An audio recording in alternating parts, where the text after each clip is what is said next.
Hi hello എൻ്റെ എല്ലാ കൂട്ടുകാർക്കും രമ്യാസ് വേൾഡിലേക്ക് സ്വാഗതം. അപ്പം ഞാനിന്ന് മത്തങ്ങയും ചെറുപയറും വെച്ചിട്ടുള്ള ഒരു അടിപൊളി എരിശ്ശേരിയുടെ റെസിപ്പിയാണ് കേട്ടോ കൂട്ടുകാരെ കാണിക്കുന്നത്. സാധാരണ നമ്മൾ വൻപയർ വെച്ചിട്ടല്ലേ എരിശ്ശേരി ഉണ്ടാക്കുന്നത്. അപ്പോൾ ഇതിന്ന് ചെറുപയർ വെച്ചിട്ടാണ് കേട്ടോ ഉണ്ടാക്കി നോക്കുന്നത്. സൂപ്പർ ടേസ്റ്റാണ് കേട്ടോ. എനിക്ക് വൻപയർ വെച്ചിട്ട് മത്തങ്ങ എരിശ്ശേരി വയ്ക്കുന്നതിനേക്കാൾ ഇതാണ് കേട്ടോ കുറച്ചും കൂടെ ടേസ്റ്റായിട്ട് തോന്നിയിട്ടുണ്ടായിരുന്നു. അപ്പോൾ കൂട്ടുകാർ ഉറപ്പായിട്ടും ഇങ്ങനെ ഒന്ന് ട്രൈ ചെയ്ത് നോക്കൂ കേട്ടോ. എന്നിട്ട് നിങ്ങളുടെ അഭിപ്രായങ്ങളൊന്ന് കമൻറ്റിൽ അറിയിച്ചോളൂ കേട്ടോ. അതുപോലെ ആദ്യമായിട്ടാണ് എൻ്റെ വീഡിയോ കാണണമെങ്കിൽ കൂട്ടുകാർ എൻ്റെ ചാനലൊന്ന് സബ്സ്ക്രൈബ് ചെയ്യാൻ മറക്കല്ലേ കേട്ടോ കൂട്ടുകാരെ. കൂടെ ബെല്ലൈക്കൺ പ്രസ് ചെയ്ത് ഓൾ എന്ന ഓപ്ഷൻ കൊടുത്താലാണ് ഞാനിടുന്ന എല്ലാ വീഡിയോസിൻ്റെയും നോട്ടിഫിക്കേഷൻ കൂട്ടുകാരിലേക്ക് കറക്റ്റായിട്ട് എത്തുകയുള്ളൂ.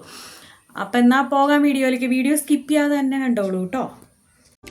ഈ കറി റെഡിയാക്കാനായിട്ട് ഞാൻ തലേ ദിവസം തന്നെ ഒരു കപ്പ് ചെറുപയർ ഒന്ന് വെള്ളത്തിൽ കുതിർത്ത് വെച്ചിട്ടുണ്ടായിരുന്നു. അപ്പോൾ അത് ഞാൻ കുക്കറിലേക്ക് ഇട്ട് കൊടുത്തു. കൂടെ തന്നെ നമ്മൾ മത്തങ്ങ നുറുക്കിയത് തീരെ ചെറുതായിട്ടല്ല കേട്ടോ ഞാൻ നുറുക്കിയിരിക്കുന്നത്, ഒരുവിധം വലുപ്പത്തിലാണ് മത്തങ്ങ നുറുക്കിയെടുത്തിരിക്കുന്നത്.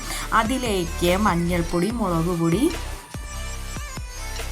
പിന്നെ ഉപ്പ് ഇത്രയും ചേർത്തു. സ്വല്പം വെള്ളവും കൂടെ ചേർത്തു. ഇനി നമുക്കിത് വേവിച്ചെടുക്കാം.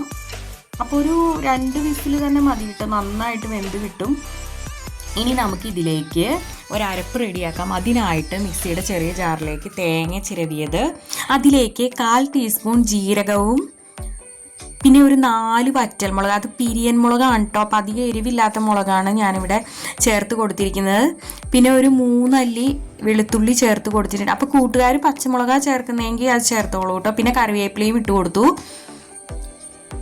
സ്വല്പം മഞ്ഞൾപ്പൊടിയും ചേർത്ത് കൊടുത്തിട്ടുണ്ട്. ഇനി ഇത് നമുക്ക് നന്നായിട്ട് അരച്ചെടുത്തുകൊണ്ട് വരാം.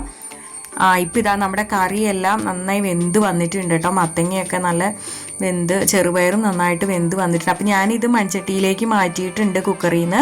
അതിലേക്ക് നമ്മളിപ്പോൾ ഈ അരച്ചെടുത്ത അരപ്പ് ചേർത്ത് കൊടുത്തു. ഇനി നമുക്ക് കുറച്ച് വെള്ളവും കൂടെ, ജാറ് കഴുകി വെള്ളവും കൂടെ ചേർത്ത് കൊടുക്കാം. ഇനി ഇത് നമുക്ക് നന്നായിട്ടൊന്ന് മിക്സ് ചെയ്തെടുക്കണം.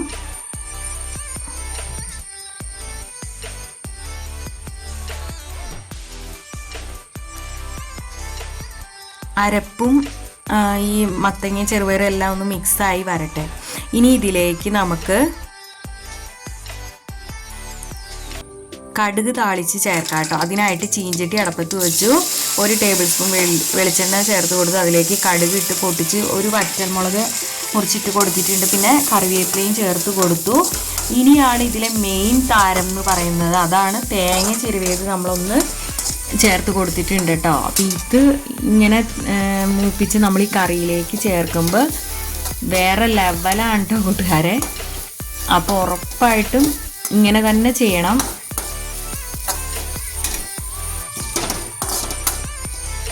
അപ്പം ഇനി തേങ്ങ നന്നായിട്ട് മൂത്ത് വരണം. ഒരു ബ്രൗൺ കളറ് ആകണം കേട്ടോ.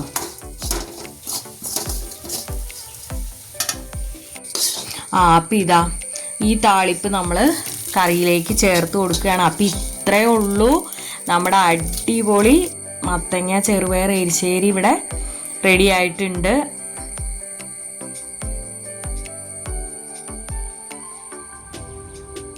അപ്പം ഇങ്ങനെ ഉണ്ടാക്കി നോക്കാത്തവരുണ്ടെങ്കിൽ ഉറപ്പായിട്ടും ഇങ്ങനെ ഒന്ന് ട്രൈ ചെയ്തോളൂ കേട്ടോ. അടിപൊളിയാണ്.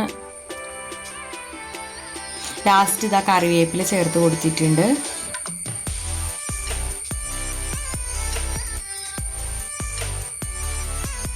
മത്തങ്ങയുടെ ഗുണങ്ങൾ ഞാൻ പറഞ്ഞു തരേണ്ട ആവശ്യമില്ലല്ലോ കൂട്ടുകാരെ. ഫൈബർ കണ്ടൻറ്റൊക്കെ ഒത്തിരി അടങ്ങിയിട്ടുള്ളതാണ്.